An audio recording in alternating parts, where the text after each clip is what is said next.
अस्सलाम वालेकुम friends, welcome back to my YouTube channel daily tips with Asma. मेहराब नाम का शुमार लड़कों के नामों में होता है। मेहराब एक इस्लामी नाम है। मेहराब नाम की इब्तदाई तारीख फ़ारसी ज़ुबान से निकलती है। मेहराब नाम के लड़कों के लिए खुशकिस्मत नंबर 8 माना जाता है। मेहराब नाम के लड़के बहुत मासूम होते हैं।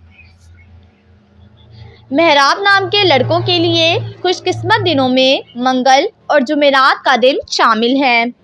मेहराब नाम का मतलब है शाहनमा में एक किरदार। मेहराब नाम के अफराद के लिए मुवाफिक पत्थरों में सब्ज़ कीमती पत्थर शामिल है। मेहराब नाम के लड़कों में ज़्यादातर मिलनसार लड़के पाए जाते हैं।